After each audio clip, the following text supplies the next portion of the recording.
আমরা আমাদের as production হাউসে আপনাদের জন্য অন্য চমক নিয়ে উপস্থিত হয়েছি। এখানে থাকবে নিত্য নতুন গল্পের ভাণ্ডার।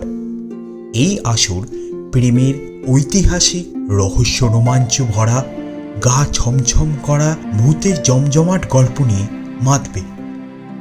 বহু লেখক লেখিকাদের গল্প তো এখানে থাকবেই, তাছাড়া আপনাদের জীবনে ঘটে যাওয়া কোনো সত্য ঘটনা যা আপনারা আমাদের ইমেল মারফত পাঠাতে পারবেন। আমাদের ইমেল অ্যাড্রেস হলো productionsa79@gmail.com। আমরা গল্পের আকারে সাজিয়ে তা পরিবেশন করব। নাম অবশ্যই আপনাদের থাকবে, যদি আপনাদের আপত্তি না থাকে। অবশ্যই এই শীতের দিনে মিষ্টি রোদ পোহাতে পোহাতে কিংবা রাতের কম্বলের তলায় বেড ল্যাম্পের আলোয় আমাদের জমজমাটি গল্পের আসরে থাকতে থাকতে হারিয়ে যেতে বাধ্য হবেন। গল্প শুনবেন আর আমাদের এই পেজটি ফলো করবেন। বাংলা সাহিত্যের বিভিন্ন স্বাদের গল্প নিয়ে আমাদের গল্প নিয়ে আজ আপনাদের জন্য গল্প রূপকথা চুপকথা কলমে অগ্নিমিতা দাস।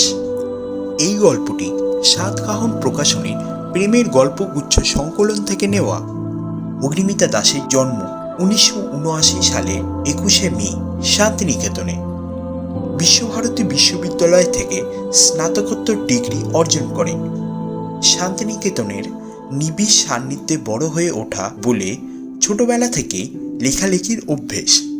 বর্তমানে শিক্ষিকা এবং বিভিন্ন পত্রপত্রিকায় সংকলনে লেখেন। একটি অ্যাড এজেন্সির এডিটর। আজকের নিবেদন রূপকথা চুপকথা।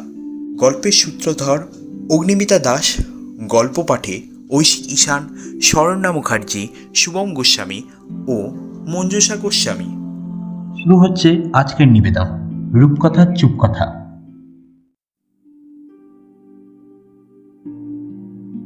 এই এত ঝুঁকিস না, মাথা ঘুরবে যে। অর্চির ডাকে রু ঘুরে দাঁড়ালো। রোদ চশমা খুলে দূরের লাল ফুলটার দিকে তাকিয়ে বলল, অর্চি, ওই লাল ফুলটার ছবি তুলে দে না। পাহাড়ি এই মনোরম জায়গাটায় একদল ছেলে মেয়ে কলেজ থেকে এক্সকারশনে এসছে। স্পট ঘুরছে আর শুনছে পাহাড়ি গাইডের গল্প। আজ ভোর থেকে অনেকগুলো জায়গা ওরা ঘুরেছে। গাদা গাদা ফটোশ্যুট, দামি মোবাইলে, ডিএসএলআরে, সাথে গরম গরম স্যুপ আর মোমো। এখান থেকে কাল ওরা অন্য জায়গায় চলে যাবে। রুয়ের এই জায়গাটা এত ভালো লেগেছে যে একবার অর্চিকে একলা পেয়ে বলেছে, আমরা অন্য কোথাও যাব না, এখানেই থেকে যাই না, কেমন হবে? অর্চি হাঁ করে ভাবে মেয়েটা বলে কি। অবশ্য সেই পাগলিকে বিলক্ষণ চেনে। একবার মাথায় পোকা নড়ে গেলে সে সেটা করবেই। অর্চি তাড়াতাড়ি বলে ওঠে, আরে নতুন জায়গাটা আরো ভালো, আরো সুন্দর। তো ওখানে তোর যা যা ফটো তুলে দেবো সেগুলো তুই বরং তোর ফেসবুক আর ইনস্টাগ্রামে আপলোড করবি। দেখবি লাইক আর কমেন্টের বন্যা বয়ে গেছে। রু যেন ঘোর লাগা গলায় বলে ওঠে, না রে, এই জায়গাটা যেন কেমন মায়া মায়া, বড় শান্ত, কেমন মন কেমন করে। চল না আমরা ওই মেঘ আর পাহাড়ের বুকে হারিয়ে যাই। ওই দূরের পাহাড়ের কোলে দুটিতে ঘর বাঁধ, টালির রং কিন্তু লাল হবে। আমি একটা মুভিতে দেখেছি, চারিদিকে ফুল আর ফুল, আর আমরা গার্লস এন্ড বয়েজ। বাজখাই গলায় রুয়ের কথা থেমে গেল। অর্চি তাড়াতাড়ি গাড়ির দিকে এগোতে লাগলো। রু আর অর্চি একই পাড়ায় বাড়ি, ছোট থেকে এক স্কুল। এমনকি দুই বাড়ির মধ্যেও অবাধ যাতায়াত। দুষ্টুমি, খুনসুটি, রুয়ের ঝুটি বাঁধা চুলে অর্চির চুলে টানা, লুডো খেলতে গিয়ে হেরে গিয়ে রুয়ের বোর্ড উল্টে দেওয়া, সাইকেলের টায়ার পাংচার হয়ে গেলে রুকে অর্চির টিউশন থেকে সাইকেলে ক্যারি করতে করতে কখন যে ওরা একে অন্যের প্রেমে পড়ে গেছে তা ওরা নিজেরাই জানে না। কলেজে ওদের প্রেম বাড়িতে জানাজানি হয়ে যাওয়ার পর অবশ্য কেউ বাড়িতে আপত্তি করে। সবার এক বক্তব্য, নিজের পায়ে দাঁড়াও, সব হবে। অতএব এখন নিজের পায়ে দাঁড়ানোর অপেক্ষা। দুজনেই এক কলেজ। রু ইংলিশ অনার্সের ছাত্রী, অর্চি ফিজিক্সের সেকেন্ড ইয়ারের ছাত্র। এক্সকারশনে যাওয়ার কথা ছিল ফিজিক্স ডিপার্টমেন্টের। সংখ্যা এত কম হয়ে গিয়েছিল বলে ইংলিশ ডিপার্টমেন্টের স্টুডেন্টদেরও দলে নেওয়া হয়। আসার সময় রুয়ের মা পই পই করে অর্চিকে বলে, রুহের খুব ঠান্ডা লাগার ধাত, একটু দেখো বাবা। মাথায় যেন সবসময় টুপি দেয়, বেশি হুল্লোড়ে যেন না মাতে, আর একা একা যেন কোথাও না যায়। ছোট থেকেই ছটফটে রুই। অর্চি বরাবর শান্ত, রিজার্ভ, ঘাড় নেড়ে দায়িত্ব নিলেও অর্চি খুব ভালো করেই জানে রুয়ের ওপর খবরদারি করার সাধ্য তার নেই। অর্চি, বারান্দায় আয়, আমি নিচে দাঁড়িয়ে আছি। প্রথম বর্ষার বৃষ্টিতে ভিজবে রুয়ের বায়না। এই না না, এই সময়ে ভিজলে নির্ঘাত তো ঠান্ডা লেগে যাবে।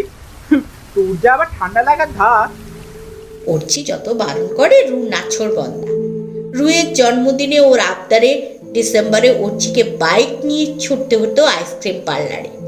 গঙ্গার বুকে নৌকোতে রু খোলা গলায় গান গাইবে, ধেই ধেই করে নাচতে থাকবে। মাঝিরা যত বলে, দিদিমণি একটু সামলে, মাঝ ভাঙা আছে যে, নৌকা টাল খাচ্ছে। তো কে কার কথা শোনে? রু হচ্ছে এইরকমই। অর্চির বাবার সাধ্য নেই ওকে রোববার। এখানে এসে প্রথম দিন খুব ভোরে, তখন আলো ফোটেনি। অর্চির ফোনে রুয়ের গলা, কিরে ঘুমোচ্ছিস? ঘুমোতেই তো এসেছিস। আমি চললাম ঘুরতে, এলে আয়। ওর চোখে অর্চি দেখে চারিদিকে তখনও অন্ধকার। মিনমিন করে অর্চি বলে ওঠে, বাবা, একটু পরে গেলে হতো না? অর্চি কোনো মতে জ্যাকেটের চেন লাগাতে লাগাতে দৌড় লাগায়। শুনতে পায় অনির গলা। এই দরজাটা ভিজিয়ে যা, ঠান্ডা হাওয়া আসছে। তুই শয়তান। রু এখানে এসে যেন প্রকৃতির অপরূপ রূপে মুগ্ধ হয়ে অনেক শান্ত হয়ে পড়েছে, একটু যেন আনমনা। এটা ফুলের রাজ্য, নানা রঙের চোখ ধাঁধানো ফুলের মেলা। রুয়ের একটু ইচ্ছা করছে না এই জায়গাটা ছেড়ে কাল চলে যেতে। গাইড ছেলেটা ইংলিশের রনিত স্যারের কাছে তার প্রাপ্য বকেয়া বুঝে নিয়ে অর্চির দিকে এগিয়ে এলো। বছর 4-5 বড় এই ছেলেটার সাথে অর্চির বেশ ভাব হয়ে গেছে। অর্চির এগিয়ে দেয়া সিগারেটে লম্বা টান দিয়ে ছেলেটি বলে উঠল, আমার নাম্বারটা সেভ করে নিন, পরের বার আসলে যোগাযোগ করবেন। সন্ধে হব হব, আকাশে সোনালি আর লালের খেলা।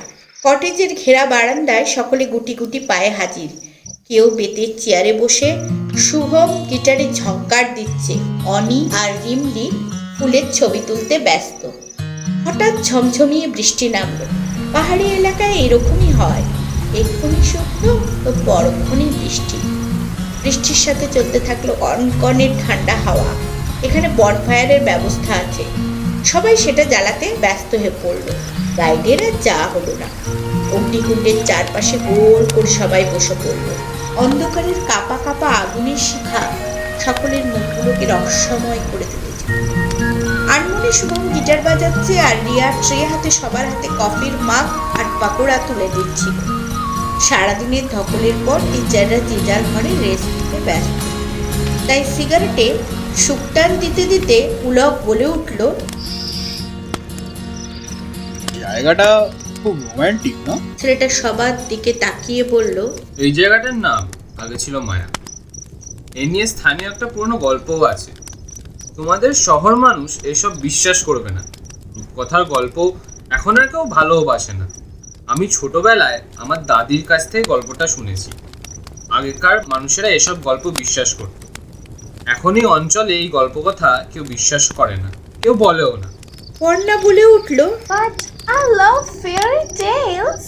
অন্ধকারের দিকে তাকিয়ে গাইড ছেলেটা আপন মনে বলে উঠল, অনেক অনেক বছর আগে এখানে গায়ের মোড়লের মেয়ের সাথে স্থানীয় এক ছেলের ভালোবাসা ছিল। এই রাজ্যে সবাই খুব আনন্দে থাকতো, চারিদিকে ফুলে ফুলে ভরা ছিল। এই জায়গাটা যেন স্বর্গরাজ্য ছিল। মেয়েটার নাম মায়া, ছেলেটার নাম আবেশ। দুজনের গভীর প্রেম ছিল। এমন প্রেম সচরাচর দেখা যায় না। ঈশ্বরের প্রেরিত যেন দুজনের দেবদূত। পরীর মতন মিষ্টি মায়া দেখতে, আর আবেশ গ্রিক দেবতার মতো। মায়ার জ্বর হলে সাথে সাথে ঘরে কম্বল চাপা দিয়ে আবেশকেও শুয়ে থাকতে দেখা যেত। গায়ে হাত দিয়ে উত্তাপ টের পাওয়া যেত। একবার মায়া দিদিমার সাথে রুটি বেলতে গিয়ে হাতে ফোসকা পড়ে যায়। সঙ্গে সঙ্গে চা বাগানে কাজ করতে থাকা আবেশ দেখে তার ফর্সা হাতে লাল লাল ফোসকা। আবেশ অপূর্ব বাঁশি বাজাতো। রাতে চাঁদের আলোয় গাছের তলায় আবেশ বাঁশি বাজাতো, আর মায়া গালে হাত দিয়ে মুগ্ধ হয়ে সেই বাঁশি শুনত। আবেশের সুরে জাদু ছিল। সেই জাদুর ছোঁয়ায় এক ভিন দেশের জাদুকরী ডাইনি মুজবে। সেই জাদুকরীর দূর থেকে এবার ছেলেটির প্রতি আকৃষ্ট হল।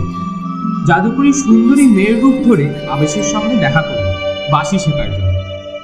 অনেক অনুনয় বিনয় করার পর আবেশ তাকে কিছুতেই পারতে দিল না। তখন সে তার জাদুর দ্বারা আবেশকে সম্মোহিত করল। আবেশ রাজি হলো মেয়েটির কথায়। মেয়েটির সম্মোহীন শক্তির জালে আবেশ আটকা পড়ল। রোজ বিকেলে আবেশ মেয়েটিকে বাঁশি শোনাল। আবেশ এতটাই মোহগ্রস্ত হয়ে পড়েছিল যে মায়ের সঙ্গে আর নিয়মিত দেখা করতো না।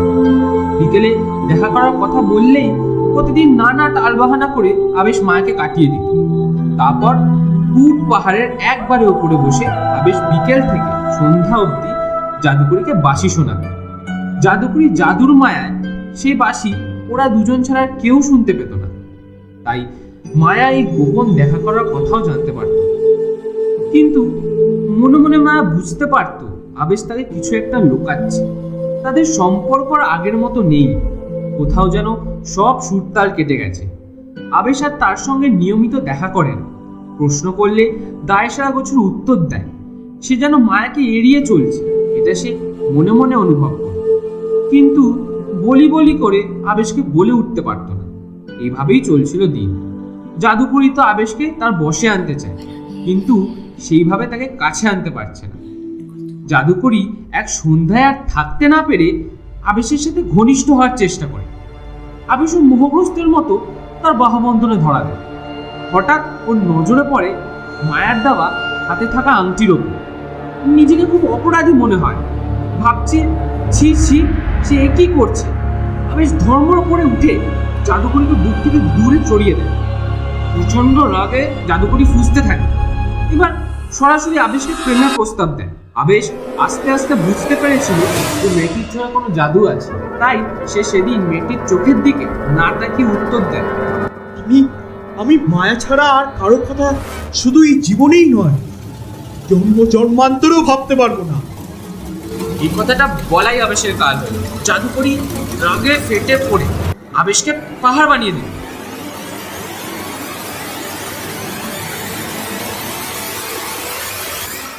এদিকে মায়া তো সারা গ্রাম আবেশকে দেখতে না পেয়ে কেঁদে কেঁদে পাগল হয়ে যায়। আবেশের বাড়ির লোকও তার কিছু খোঁজ দিতে পারে না। তখন গায়ের মোড়ল তাকে নিয়ে সবচেয়ে যে উঁচু পাহাড় আছে সেই পাহাড়ের গুহায় থাকা এক গাঁবুড়োর কাছে নিয়ে গেল। গাঁবুড়োর বয়স কেউ বলতে পারে না।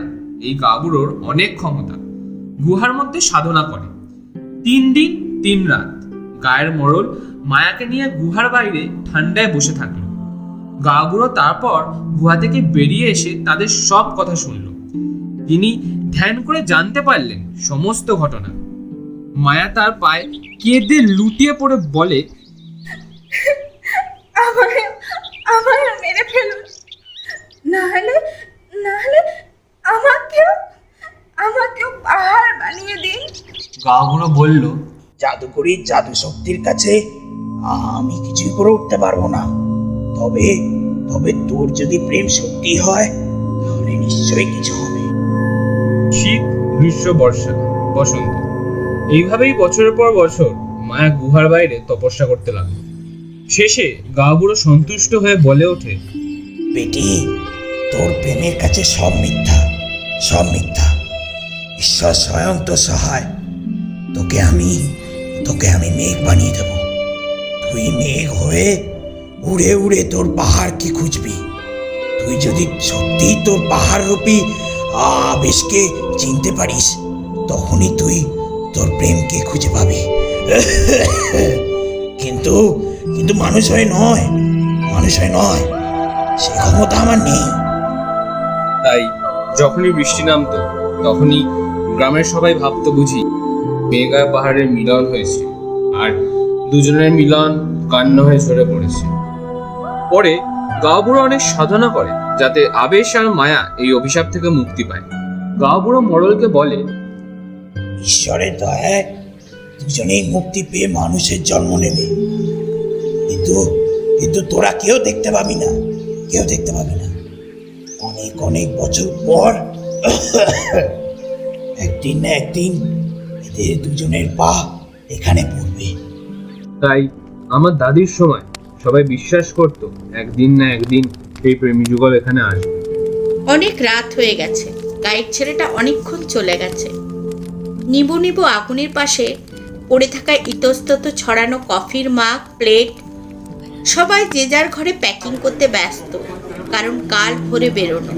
শুধু রু আপাত মস্তক মুড়ি দিয়ে চুপ করে বসে অন্ধকারের আবছা দেখতে পাওয়া পাহাড়ের দিকে তাকিয়ে।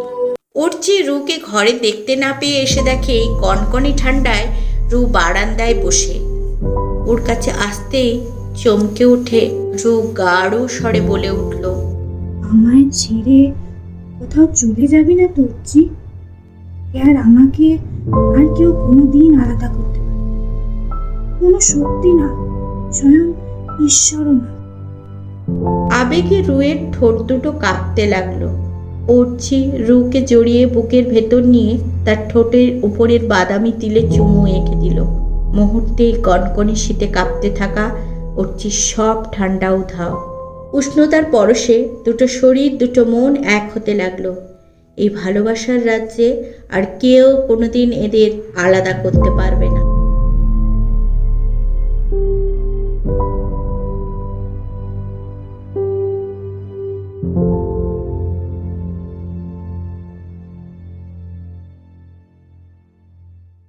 এতক্ষণ শুনছিলেন রূপকথার চুপ কথা। অর্চি, অনি, মাঝি, পুলক ও গাঁওবুড়োর চরিত্রে ঐশিক ঈশান, রু ও মায়ার চরিত্রে শরণ্যা মুখার্জি, রুহের মায়ের চরিত্রে মঞ্জুষা গোস্বামী এবং গাইডের চরিত্রে শুভম গোস্বামী।